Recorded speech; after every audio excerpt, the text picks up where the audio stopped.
Hilda started working out every day and would also go out for evening runs when Eric was home to watch their daughter. One day she went out, she encountered 19-year-old Marcus, and soon they started going on runs together. Soon they exchanged numbers and started talking on the phone. Marcus was more of a gentleman to her than Eric was. Soon Hilda started to realize that she had rapidly grown feelings for him. One day Eric went to work as usual in the morning but didn't return home at his regular closing time. Hilda tried to call, but the calls went straight to voicemail. She texted, but he did not respond, so she stayed back at home with her daughter and had to let Marcus know that she would not be able to make it because of the situation. When it got late, Hilda tried Eric again, but it was still the same response. Hilda got so worried and could only imagine the worst. She went to sleep that night, and at about 6 a.m. the next morning, Eric was at the door. Hilda was glad that he was okay, but she was mad at him. On approaching, she could perceive a very strong scent of a lady's perfume, and he was obviously hungover. He said he went out for drinks at the bar with his friends after work, and he got caught up and drank a little too much. Hilda then asked about the scent of the perfume, and he said he has female colleagues, not just male. It made no sense to Hilda. This was her first time confronting him about anything, so she was nervous and just let him win. That day, Eric was off work, so Hilda texted Marcus and asked for them to meet up earlier than they usually would for their evening runs. She just wanted to get away and talk to someone. Marcus asked her to come over to his place. Marcus lived with his dad, who was a nurse, and his dad was not going to be home till the next day. She went over, they relaxed and talked, and she was going on and crying about how Eric treats her. He stopped her as she was talking and pulled her into a hug. When they hugged, he slowly kissed her. They ended up not going for a run. Instead, they stayed at Marcus's house. When it was her usual time to go home, she left. From that day, Marcus and Hilda would text all the time, and during the day, they would be on the phone for hours. 3 weeks later, Hilda was not feeling so good, so she decided to take a pregnancy test, and it came out positive. She was shocked and at the same time scared, because the last time she had anything sexual with Eric was over a month ago, and the last person was Marcus. The only thing she could think of doing was to seduce Eric into sleeping with her and telling him the baby is his. After he got back from work, she successfully pulled off her plan. The next morning, Eric had woken up and seen that there was a used pregnancy test in the bathroom trash can. He didn't think too much of it. He got ready and he went out to work. Hilda had not mentioned anything about the pregnancy to Marcus, even though they had spoken a few times after she had found out. Due to the pregnancy, Hilda was getting sick all the time, so she couldn't go out for runs. Marcus missed her, so he showed up at her house when Eric had gone to work. When Marcus was leaving, Eric was pulling up because he had left work early on that day. Eric saw them hug, and that's when he rushed to drive and catch up with Marcus, but he left before his car arrived in front of the house. Eric rushed out of the car and went straight to Hilda, asking who that guy was. She was so nervous that the only thing she could think of to say was that Marcus was an old high school friend. Eric did not believe her and decided to keep a close watch on her. He also remembered the pregnancy test he had seen in the trash earlier that day. Over the next few days, whenever Hilda got back home from her run and hopped in the shower, Eric would go through her phone and ultimately came across Marcus's text with her. He started tracking her movement and watching her every step, unknowing to her.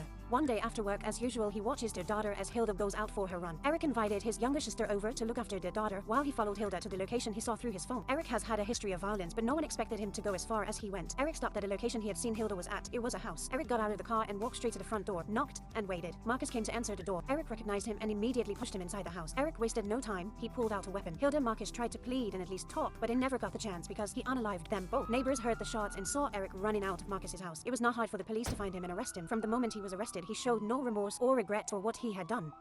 Hilda started working out every day and would also go out for evening runs when Eric was home to watch their daughter. One day she went out, she encountered 19-year-old Marcus, and soon they started going on runs together. Soon